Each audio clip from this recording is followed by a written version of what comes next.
27장. 이삭이 나이가 많아 눈이 어두워 잘 보이지 못하더니 맏아들 에서를 불러 이르되 내 아들아 하매 그가 이르되 내가 여기 있나이다 하니 이삭이 이르되 내가 이제 늙어 어느 날 죽을는지 알지 못하니 그런즉 내 기구 곧 화살통과 활을 가지고 들에 가서 나를 위하여 사냥하여 내가 즐기는 별미를 만들어 내게로 가져와서 먹게 하여 내가 죽기 전에 내 마음껏 내게 축복하게 하라.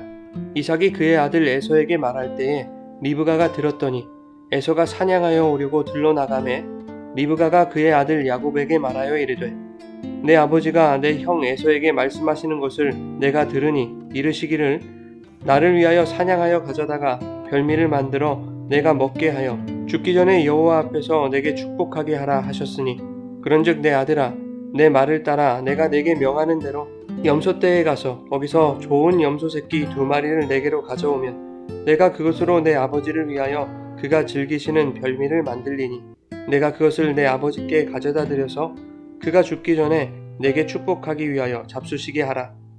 야곱이 그 어머니 리브가에게 이르되 내 형 에서는 털이 많은 사람이요 나는 매끈매끈한 사람인즉 아버지께서 나를 만지실진데 내가 아버지의 눈에 속이는 자로 보일지라 복은 고사하고 저주를 받을까 하나이다. 어머니가 그에게 이르되 내 아들아 너의 저주는 내게로 돌리리니 내 말만 따르고 가서 가져오라. 그가 가서 끌어다가 어머니에게로 가져왔더니 그의 어머니가 그의 아버지가 즐기는 별미를 만들었더라. 리브가가 집안 자기에게 있는 그의 맏아들 에서의 좋은 의복을 가져다가 그의 작은 아들 야곱에게 입히고 또 염소 새끼의 가죽을 그의 손과 목에 매끈매끈한 곳에 입히고 자기가 만든 별미와 떡을 자기 아들 야곱의 손에 주니 야곱이 아버지에게 나아가서 내 아버지여 하고 부르니 이르되 내가 여기 있노라. 내 아들아 내가 누구냐. 야곱이 아버지에게 대답하되 나는 아버지의 맏아들 에서로소이다. 아버지께서 내게 명하신 대로 내가 하였사오니 원하건대 일어나 앉아서 내가 사냥한 고기를 잡수시고 아버지 마음껏 내게 축복하소서. 이삭이 그의 아들에게 이르되 내 아들아 내가 어떻게 이같이 속히 잡았느냐. 그가 이르되 아버지의 하나님 여호와께서 나로 순조롭게 만나게 하셨음이니이다. 이삭이 야곱에게 이르되 내 아들아 가까이 오라. 내가 과연 내 아들 에서인지 아닌지 내가 너를 만져보려 하노라. 야곱이 그 아버지 이삭에게 가까이 가니 이삭이 만지며 이르되 음성은 야곱의 음성이나 손은 에서의 손이로다 하며 그의 손이 형 에서의 손과 같이 털이 있으므로 분별하지 못하고 축복하였더라. 이삭이 이르되 내가 참 내 아들 에서냐. 그가 대답하되 그러하니이다. 이삭이 이르되 내게로 가져오라. 내 아들이 사냥한 고기를 먹고 내 마음껏 내게 축복하리라. 야곱이 그에게로 가져가매 그가 먹고 또 포도주를 가져가매 그가 마시고 그의 아버지 이삭이 그에게 이르되 내 아들아 가까이 와서 내게 입맞추라. 그가 가까이 가서 그에게 입맞추니 아버지가 그의 옷에 향취를 맡고 그에게 축복하여 이르되 내 아들의 향취는 여호와께서 복주신 밭의 향취로다. 하나님은 하늘의 이슬과 땅의 기름짐이며 풍성한 곡식과 포도주를 내게 주시기를 원하노라. 만민이 너를 섬기고 열국이 내게 굴복하리니 내가 형제들의 주가 되고 내 어머니의 아들들이 내게 굴복하며 너를 저주하는 자는 저주를 받고 너를 축복하는 자는 복을 받기를 원하노라. 이삭이 야곱에게 축복하기를 마침에 야곱이 그의 아버지 이삭 앞에서 나가자 곧 그의 형 에서가 사냥하여 돌아온지라. 그가 별미를 만들어 아버지에게로 가지고 가서 이르되 아버지여 일어나서 아들이 사냥한 고기를 잡수시고 마음껏 내게 축복하소서. 그의 아버지 이삭이 그에게 이르되 너는 누구냐. 그가 대답하되 나는 아버지의 아들 곧 아버지의 맏아들 에서로소이다. 이삭이 심히 크게 떨며 이르되 그러면 사냥한 고기를 내게 가져온 자가 누구냐. 내가 오기 전에 내가 다 먹고 그를 위하여 축복하였은즉 그가 반드시 복을 받을 것이니라. 에서가 그의 아버지의 말을 듣고 소리내어 울며 아버지에게 이르되 내 아버지여 내게 축복하소서. 내게도 그리하소서. 이삭이 이르되 내 아우가 와서 속여 내 복을 빼앗았도다. 에서가 이르되 그의 이름을 야곱이라 함이 합당하지 아니하니이까. 그가 나를 속임이 이것이 2번째니이다. 전에는 나의 장자의 명분을 빼앗고 이제는 내 복을 빼앗았나이다. 또 이르되 아버지께서 나를 위하여 빌 복을 남기지 아니하셨나이까. 이삭이 에서에게 대답하여 이르되 내가 그를 너의 주로 세우고 그의 모든 형제를 내가 그에게 종으로 주었으며 곡식과 포도주를 그에게 주었으니 내 아들아 내가 내게 무엇을 할 수 있으랴. 에서가 아버지에게 이르되 내 아버지여 아버지가 빌 복이 이 하나뿐이리이까 내 아버지여 내게 축복하소서 내게도 그리하소서 하고 소리를 높여 우니 그 아버지 이삭이 그에게 대답하여 이르되 내 주소는 땅의 기름짐에서 멀 것이고 내리는 하늘 이슬에서 멀 것이며 너는 칼을 믿고 생활하겠고 내 아우를 섬길 것이며 내가 매임을 벗을 때에는 그 멍에를 내 목에서 떨쳐버리리라 하였더라. 그의 아버지가 야곱에게 축복한 그 축복으로 말미암아 에서가 야곱을 미워하여 심중에 이르기를 아버지를 곡할 때가 가까웠은즉 내가 내 아우 야곱을 죽이리라 하였더니 맏아들 에서의 이 말이 리브가에게 들리매 이에 사람을 보내어 작은 아들 야곱을 불러 그에게 이르되 내 형 에서가 너를 죽여 그 한을 풀려 하니 내 아들아 내 말을 따라 일어나 하란으로 가서 내 오라버니 라반에게로 피신하여 내 형의 노가 풀리기까지 몇 날 동안 그와 함께 거주하라. 내 형의 분노가 풀려 네가 자기에게 행한 것을 잊어버리거든 내가 곧 사람을 보내어 너를 거기서 불러오리라. 어찌 하루에 너희 둘을 이르랴.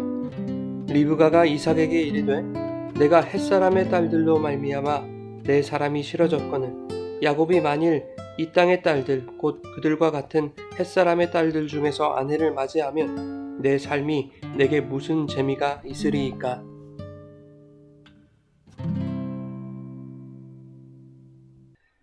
여러분 좋은 아침입니다. 오늘 말씀을 통해서 모든 역사를 당신이 약속하신 뜻대로 이루어 가시는 하나님의 신실하심을 발견하는 복된 시간이 되기를 바랍니다.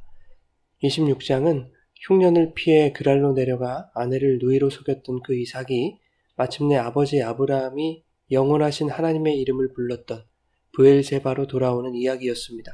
이것이 말해주는 것은 성도에게 있어 복된 자리는 하나님의 이름을 부르는 땅이라는 것이지요. 내 생각대로 사는 땅에서 내가 원하는 번성을 이루기 위한 그러한 우물을 파는 것이 복된 삶이 아니라 하나님이 지시하시는 그곳에서 하나님을 예배하는 삶이 진정 복된 삶이다라는 것을 말씀해주고 있었습니다.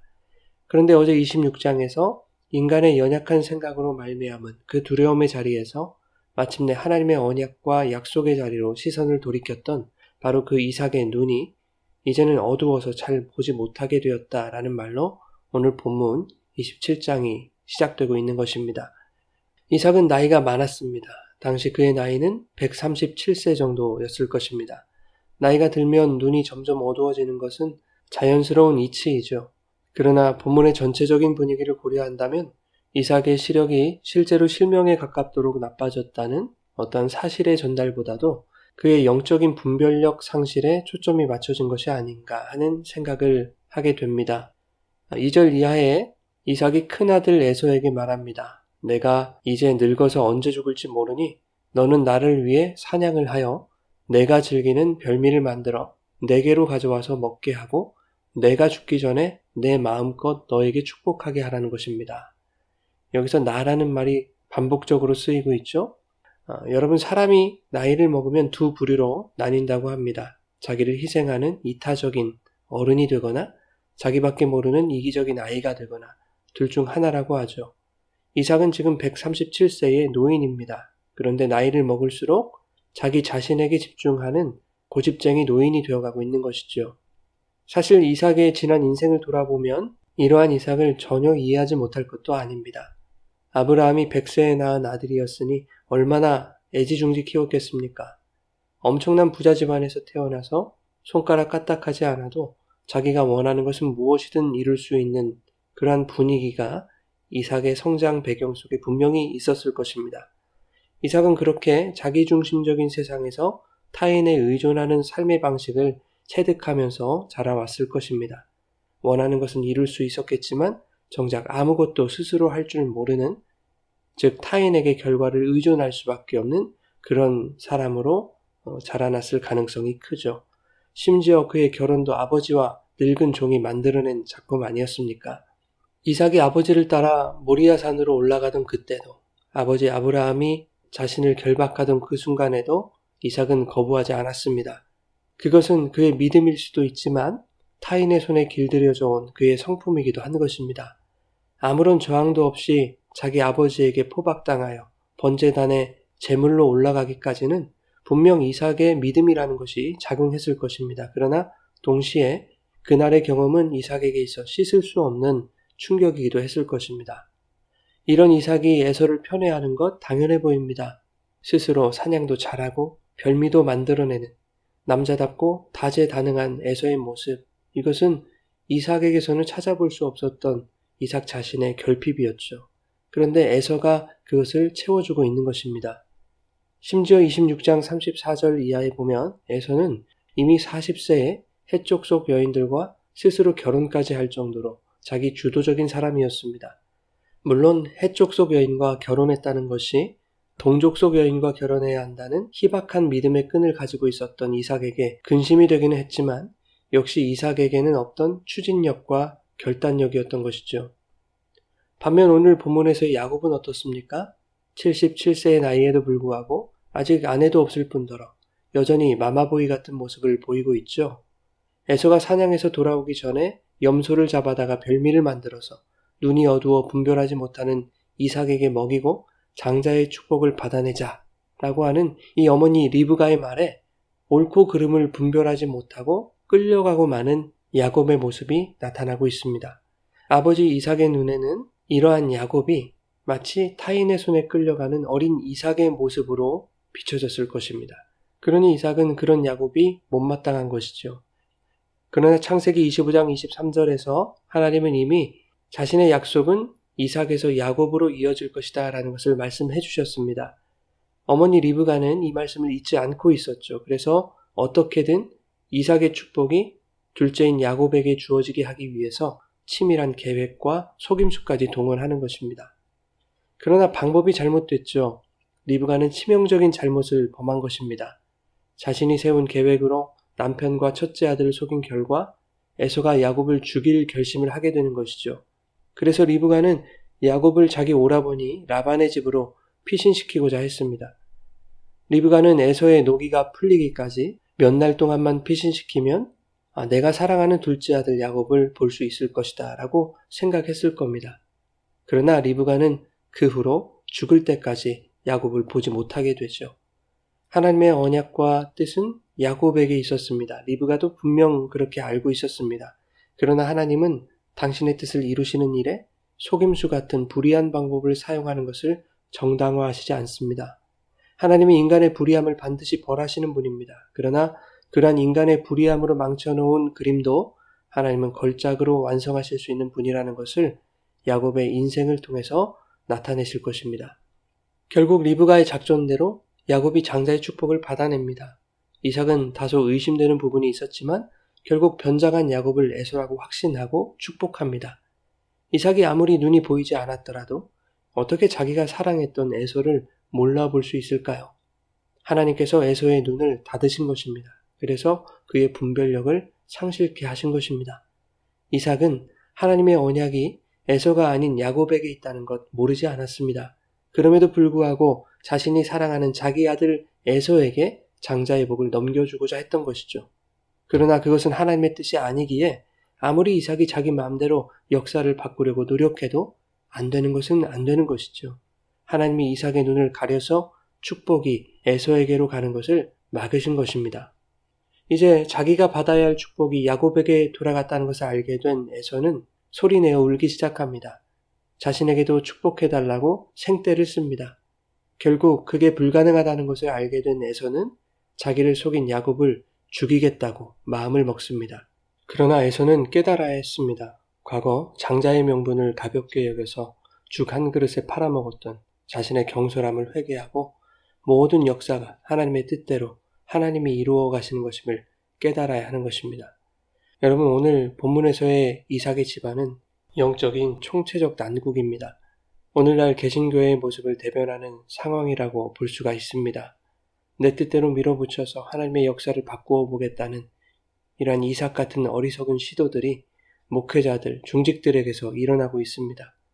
하나님의 뜻이라는 것을 앞세워서 세상의 불의한 방법들도 서슴지 않고 사용하는 리브가와 같은 그런 교회와 성도들, 그리고 불의한 일을 보고도 목소리를 내지 않는 줏대없고 분별력 없는 야곱 같은 성도들, 내 뜻대로 안 되면 쉽게 분내고 원수를 만들어버리는 에서와 같은 우리들의 모습을 고발하고 있는 것입니다.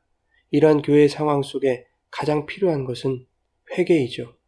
오늘 본문의 사건을 통해 이삭의 가족들이 만약 회개의 자리로 나아갔더라면 두 아들이 원수지는 일도, 리브가가 죽을 때까지 야곱을 보지 못하는 일도, 야곱이 20년 동안 라반의 집에서 고생하는 일도 없었을 것입니다. 이삭은 이 모든 것을 지켜보는 고통을 겪지 않아도 됐을 것입니다. 사랑하는 여러분, 하나님은 인간의 일탈과 죄악의 반복에도 불구하고 결국 하나님의 뜻대로 이루어 가시는 분입니다. 그러나 이것이 하나님의 뜻입니다 라고 말하는 자들이 그 하나님의 뜻을 내 뜻으로 대체하여 나의 목적을 이루려 한다면, 그러한 신앙생활을 하려고 한다면 우리는 결코 우리의 삶의 자리에서 주님의 은혜를 느끼지 못할 것입니다. 거기에는 만족이 없을 뿐만 아니라 미움과 속임수와 억울함과 다툼만 있게 될 뿐입니다. 결국 야곱이 라반의 집으로 피신하여 오랜 시간 고생했던 것처럼 우리도 먼 길을 돌아가는 신앙이 되고 말 것입니다. 하나님은 오늘 우리의 삶의 자리에서 하나님의 역사를 가로막으려는 우리의 욕심과 육적 자아를 고백하고 회개하기를 원하십니다. 그리하여 멀리 돌아가지 아니하고 오늘 내 삶의 자리에서 하나님의 은혜를 체험하기를 원하십니다. 오늘 이 말씀을 깊이 묵상할 때 신실하신 하나님의 역사 안에서 연약한 우리의 인생을 당신의 뜻대로 이끌어 가시는 그 성령님의 인도하심에 감사하고 감격하는 복된 하루가 되시기를 예수님의 이름으로 축원합니다.